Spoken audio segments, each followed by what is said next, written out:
Welcome to Reinventing Yourself in Changing Times. This is the Summit series on finding clarity, direction, and the next steps in your life journey. I'm your host, Mitta Wise, wellness entrepreneur, and let's get on to our speaker today. Here today with us is Julie M. Simon. Welcome, Julie. Hi, thank you for having me. Great to have you. Julie is a psychotherapist and life coach and the best-selling author of the Emotional Eaters Repair Manual and the new book, When Food is Comfort. She's an inspirational speaker, and for the past 3 decades, she's been helping overeaters and imbalanced eaters. She's also the founder and director of the 12-week Emotional Eating Recovery Program and has been a featured expert on numerous TV and radio shows and podcasts. She loves to wake people up about their phenomenal mind, body, and spirit signals and help them learn to nurture themselves mindfully without turning to food. Her summit topic today is overwhelm and emotional eating, blocks or guides to reinvention. I love that. Julie, tell us a little bit about your story, how you got here, the paths you've taken. And well, I think my middle name is Reinvention. yeah. It's a good topic for me to discuss.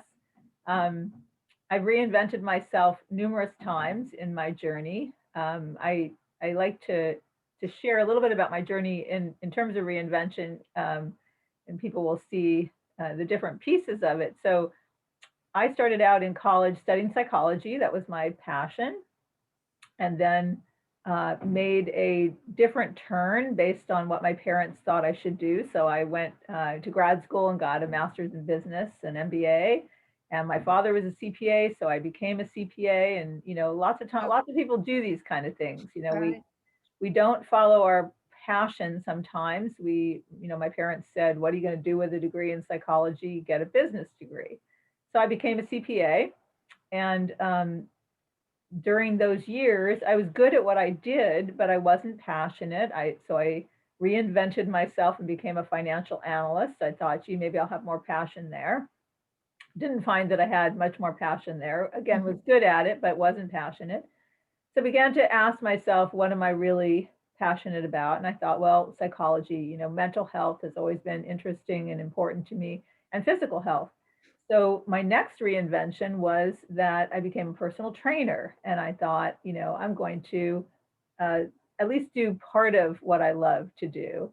And a quick little story there: a friend of mine, when I was thinking about being a personal trainer, I had lots of self-doubting thoughts, and a friend of mine said, "Well, why don't you just get a business card and put that out there in the universe," right? And I did, and I was walking in a health food store, and someone asked me, "How did I get so fit?" And I said, "Well, I'm a personal trainer." I hadn't even started my business yet.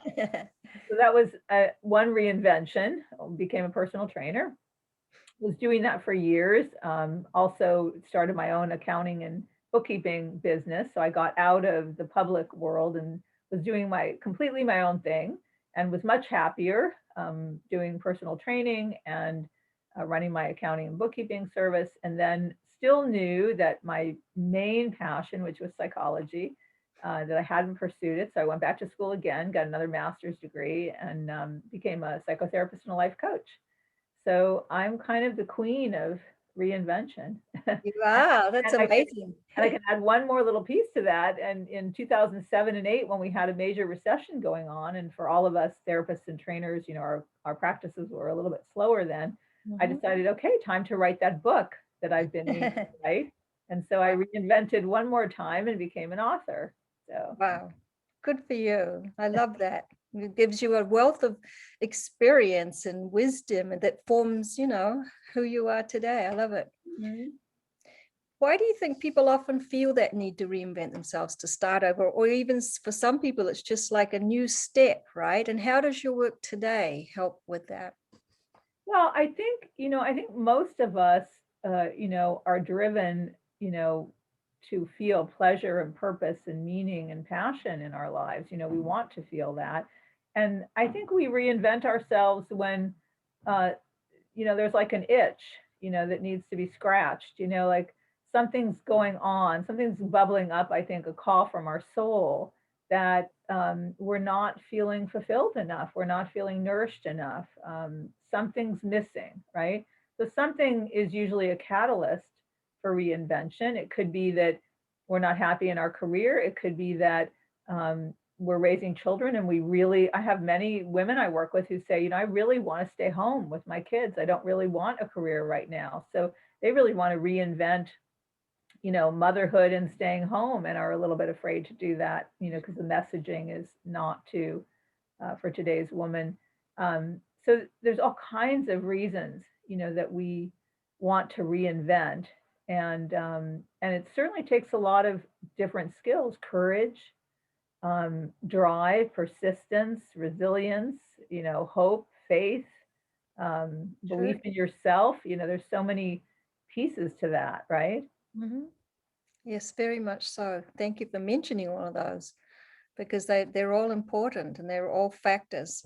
So tell us what you do today. How does your work help women and help people generally today? What do you work with?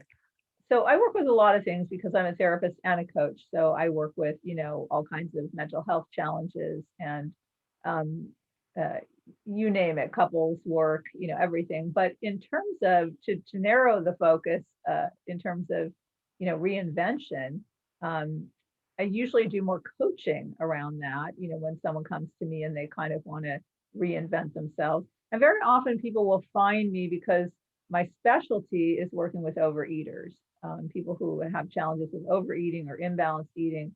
And so often when someone's seeking my help, they might say, I'm looking to change career, or I'm looking to, do something different with my life, but I'm feeling a little bit stuck. I'm feeling a little bit blocked.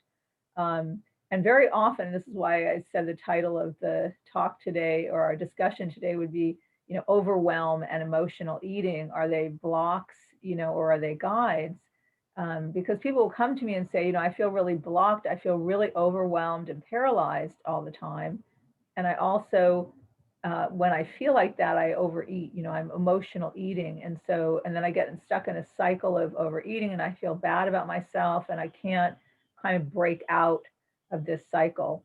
And I like to let them know that those states that they're dealing with, overwhelm, paralysis, and emotional eating, are all actually blessings in disguise. They're all actually, I like to say, calls from your soul, telling you that something's out of balance somewhere and bothersome enough to grab your attention, right?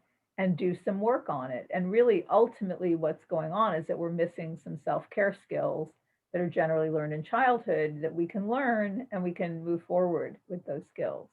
Mm, very nice. So can you go a little further into emotional eating? What are some sort of signs that people are emotionally eating? Yeah, well, when we talk about emotional eating, let me give you a little checklist. It's in my second Sure. book. We'll cover some of the items on my checklist. Um, so how do you know if you're an emotional eater? Um, if you're regularly turning to food, let's start there. If you're regularly turning to food when you're not hungry, if you eat beyond full, if you choose to eat unhealthy comfort foods more often than healthy foods, there's a good chance that your eating has an emotional component to it. Okay. And emotional eating often can feel like physical hunger, so it can be hard to differentiate. But so let's look at some of the ways we would know that we're an emotional eater. You might be using food. Sorry about the It's phone okay. ringing. It's okay. No problem. Turn that off for a second here. Okay, we'll get that stopped. Sorry about that. um, so I might use food as a tranquilizer to dull emotions that are difficult to cope with, like anger, frustration, sadness, guilt, depression, and even happiness and excitement. Sometimes emotional eaters have difficulty with those, excitatory emotions. I use food to calm myself when I'm experiencing unpleasant bodily sensations like agitation, nervousness, or muscle tension. I turn to food for soothing and comfort. I turn to food for pleasure, escape, fulfillment, and excitement. We all do that a little bit. I eat when I'm stressed out. I eat when I feel numb. I use food to silence negative, critical, self-defeating thoughts and quiet my mind. I eat when I feel overwhelmed. This is what we talked about earlier, overwhelmed, and I feel paralyzed. I eat to distract myself from low motivation states like boredom and apathy. I eat as a way to procrastinate. Mhm. I eat because my life lacks purpose, meaning, passion, and inspiration. I'm trying to fill up an inner emptiness with food. I eat because I feel deprived in life. I eat because I have a lot of regret in my life. I eat to rebel against someone or something. I eat to punish myself. So there you have it. There are some good examples of, ways we turn to food, um, trying to solve lots of problems, right? Yes, absolutely. And that was a lot. Thank you. That was a good checklist. And so that's a good way of people being able to just have a look at those different things and see if they fit into any of those. Yes. You said something about self-care skills. Can you tell us a little bit more about that? Yes. So if we find that we're turning to food more often than we want, and we check off a lot of those items on the checklist, and by the way, that checklist is in my second book, When Food is Comfort, so people can find that checklist. If we're checking off a lot of items on that list and we say, okay, I know I'm emotionally eating, and that's kind of blocking me from the reinvention that I'd like to do because I'm kind of stuck in this cycle. Um, then what I said before, what we're missing is some self-care skills. Okay. And so these are skills that are generally learned in childhood. And I'll share a couple of the skills with you. So the first skill is called self-connection, right? So let's say that you wanted to sit down and work on that project in terms of reinvention. You were thinking of changing your career and you wanted to start working on that. And then you found yourself grabbing food and going back for more food, right? And then you gave up because you were frustrated and overwhelmed. What we want to do is we want to step away, right? Step away from the food, step away from the project for a moment and connect. We call it popping the hood, going inside and finding out, what am I feeling right now, right? So I'm sitting down to work on my reinvention strategy, and what am I feeling? Well, let's take an example. Let's say I want to, there's a new career path, or I want to go back to school. Um, so I'm feeling overwhelmed. I'm feeling afraid. I'm feeling anxious. Um, I'm feeling doubt. Um, okay, so that's a little group of feelings that I'm feeling, maybe more, but we'll start with that.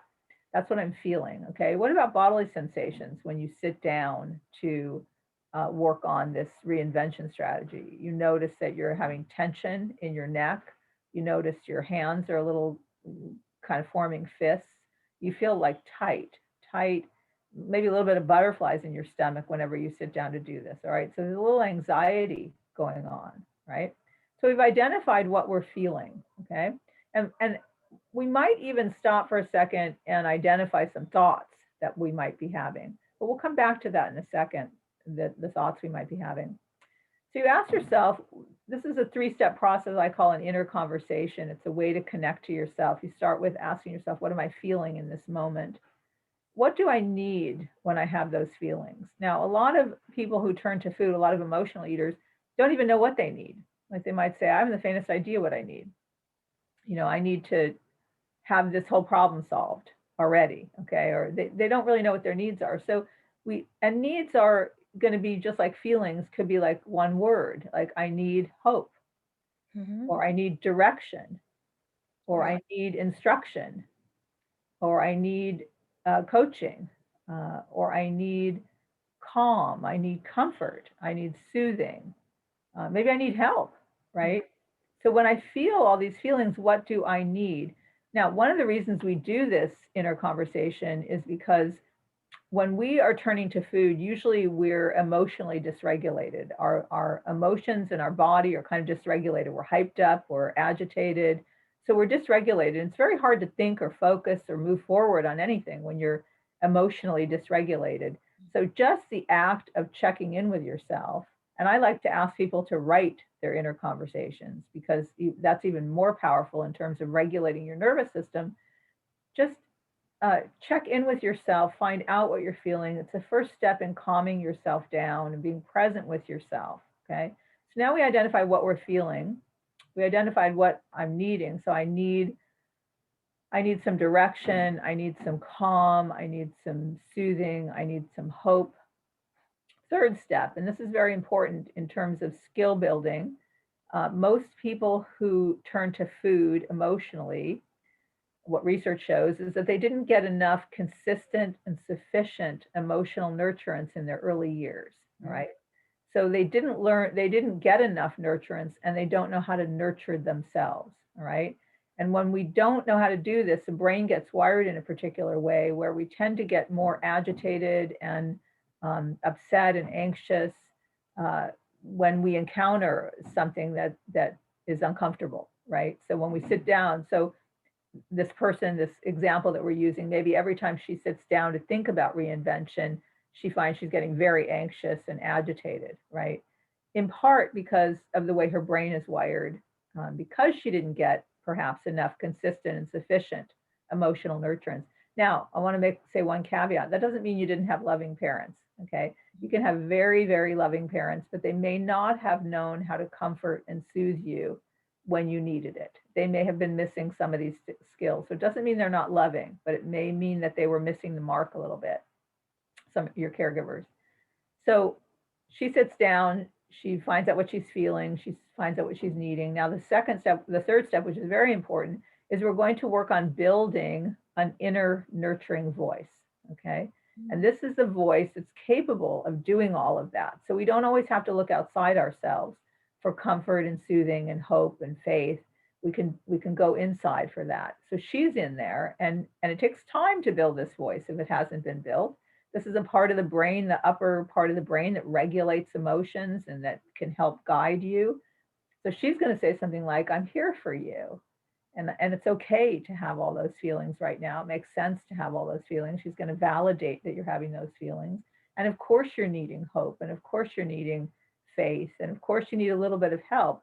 And I'm here to help you do that. And together we can find our way. We can hire a coach, or, we can get some books out of the library on some of this stuff, or, together we can do this, right? Now with your inner conversation, you're feeling a lot more calm. You're feeling a little bit more hopeful, right? And you're much more apt to be able to sit down and work on that reinvention strategy. The other thing I'll say is I'll add one more self-care skill in there, and that's catching and reframing your self-defeating thoughts, right? So let's say our example, this woman who's sitting down to work on her reinvention strategy, and she starts noticing she's having a lot of self-defeating thoughts. I'm too old to change careers. I'll never be able to do that. I'm not good enough at that. I need a college degree to do that. Who am I to think I can shift at this point in time? Or I'm too young to get into that field, or I'm not thin enough, tall enough, pretty enough, whatever enough. All those self-defeating thoughts that we as women have, we need to catch them, write them down, and using that inner nurture voice, reframe those thoughts into something that is either more calming and soothing, or something that's more energizing and hopeful, right? So these are two very core self-care skills that we're going to need throughout life for everything, but especially if we're working on reinvention. Thank you. Those were some great tips for the viewers. Julie, I know you have a free gift. Can you tell us a little bit about it? Yeah, the free gift is actually 2 chapters from my first book, The Emotional Eaters Repair Manual. So you can get a feel for my book, The Emotional Eaters Repair Manual. By the way, it doesn't really matter if you're an emotional eater. If one of your listeners says, well, I don't really have a problem with food, that book is all about skill building. And so, every time people read that book, they say, oh, my husband needs to read this book, or my sister needs to read this book. But they don't turn to food, but they're missing all these skills too. And I always say, emotional eaters aren't the only ones missing skills. So while the book uses food and eating as examples, anybody who's missing self-care skills that are easily learned that are generally learned in childhood would benefit from reading the book. So it's 2 free chapters from that book. Great. So viewers, please click below for all Julie's links, including her free gift, the 2 free chapters from the Emotional Eaters Repair Manual. And Julie, by the way, that yes, book is yes. based on my 12-week program. I have a 12-week program, and that I've been running for 25 plus years. And that's why I wanted to write that book during that 2007 and 8 recession that we had. And I had some free time. That book, I wrote the book based on the 12-week program because I thought, I'm running at the time, my program was just live in Los Angeles. Now it's in a telecoaching format so people can join anywhere in the world. But at the time it was only in Los Angeles. And I thought, gosh, there are people all over the world that could really benefit from the skills and the principles and practices that I teach. So let me put together a book. So, people in Norway and people in New York and, people anywhere in the world can benefit. That's amazing. Certainly can. So tell us any last words of wisdom or final thoughts. You've given us lots of wisdom. Any last words? Oh, I think I would just say, it's to never give up, right? Like if you want to reinvent yourself in some way, don't give up. Find there's so many resources out there, and if you need a little coaching, get a little coaching. If you need to spend a little money on that, spend a little money on yourself. Never give up in terms of your dreams and carving out the life that you want to be living. Yes, thank you so much. So Julie, thank you again for giving us your time and energy, your passion, your experience. Thank you so much. You're welcome. My pleasure. And that was Julie Simon. And make sure you leave some comments and thoughts and give some love going for our speakers here. Make sure to listen to the next interview. And that's a wrap for today. We will see you soon.